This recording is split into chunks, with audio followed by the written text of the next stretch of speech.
Bonjour à tous et à toutes. Aujourd'hui, une petite vidéo pour approfondir ce que nous avons vu sur la division. Commençons tout de suite. Alors, je voudrais effectuer la division 6240 divisé par 5. Vous remarquez que j'ai noté un chiffre par carreau. C'est beaucoup plus simple et beaucoup plus lisible. Je vais maintenant tracer les deux barres de ma division. Enfin, je dis maintenant, mais j'ai oublié de préparer une règle que je vais aller chercher de ce pas. Ça y est, j'ai trouvé une règle. Je vais pouvoir tracer mes deux barres. Certains se demanderont peut-être, mais pourquoi est-ce qu'elle s'embête à faire ces traits à la règle? Elle aurait pu les faire à main levée. Eh bien, la précision, c'est important, surtout en mathématiques, donc on reste propre. Puis ça nous aidera aussi à réaliser la division. Dans cette division où j'ai 6240 qui est le dividende, 5 qui est le diviseur, et là je vais chercher le quotient. Je commence donc par le chiffre le plus à gauche de mon dividende, 6. 6 n'est pas un multiple de 5, cela veut dire que l'on ne trouvera pas 5 fois quelque chose égale 6. Ça, non. Donc on va chercher 5 fois quelque chose qui se rapproche de 6 sans le dépasser. 5 fois 1, 5. Je note 1 ici du côté du quotient. 5 fois 1, ça fait 5. Donc je retire 5 à 6. 6 moins 5, ça fait 1. J'ai descendu mon 2. 12 n'est pas dans la table de 5. En revanche, 5 fois 2 égale 10. 10 est le plus proche de 12 sans le dépasser. 5 fois 2, ça fait 10. Je mets le 10 ici. Et là, ce n'est pas bien, parce que mon 0 n'est pas tout à fait en dessous du 2. Je n'ai pas été assez précise. 12 moins 10 égale 2. Je descends mon 4. 24 divisé par 5, ce n'est pas possible. En revanche, 5 fois 4 égale 20. Je retire 20 à 24. Il me reste 4. Je descends mon 0. 40 divisé par 5, là c'est possible. Ça fait 8. Ça tombe juste. Hop, je retire 40.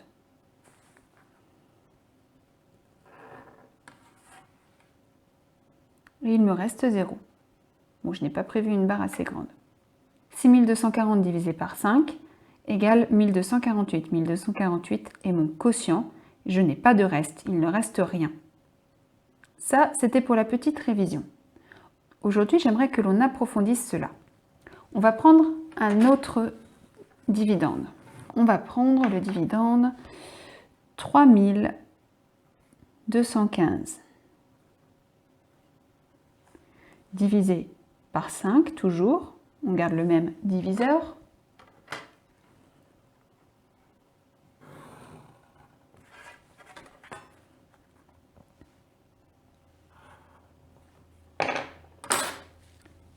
Et comme dans toute division, je vais essayer de prendre le chiffre le plus à gauche de mon dividende. Ah, mais c'est 3. Et 3 est plus petit que 5. Ah, donc 3 divisé par 5, ben non, c'est absolument pas possible.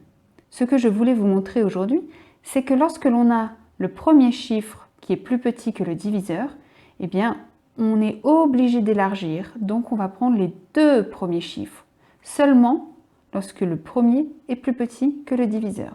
Maintenant, on a 32, 32 est plus grand que 5, on peut commencer la division. 32 divisé par 5, ce n'est pas possible. En revanche, j'ai 6 fois 5 égale 30.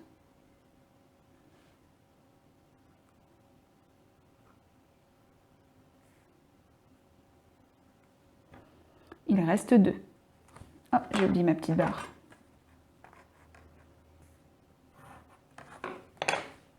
Je descends le 1. 21 divisé par 5, 21 n'est pas dans la table de 5. En revanche, le résultat le plus proche de 21 sans le dépasser, c'est 20. 5 fois 4 égale 20.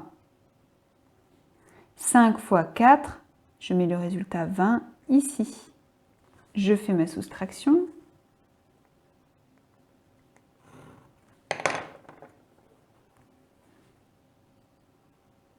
Je descends le 5. 15 divisé par 5, oui, c'est possible. Ça fait 3. 5 fois 3 égale 15. Je soustrais 15 à 15. Et on a 0. Encore une fois, on obtient une division où il n'y a pas de reste. Et pourquoi n'y a-t-il pas de reste? Eh bien parce que lorsque je divise par 5, comme ici, ou comme ici, et que le dividende se termine par 0 ou 5, on a forcément un résultat qui tombe juste et donc pas de reste.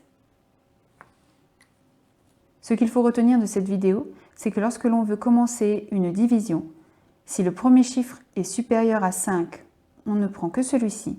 S'il est inférieur à 5, plus petit que 5, on en prend 2. On prend les 2 premiers.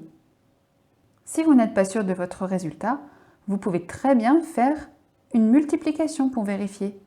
6240 divisé par 5 égale 1248.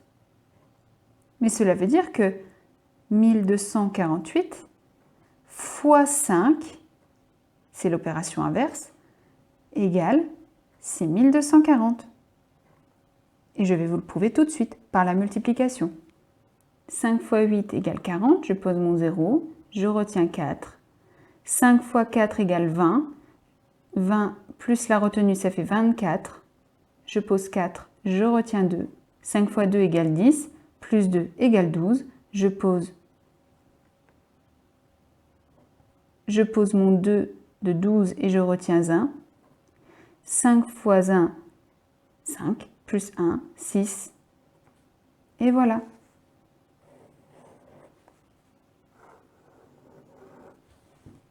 Vérification réussie.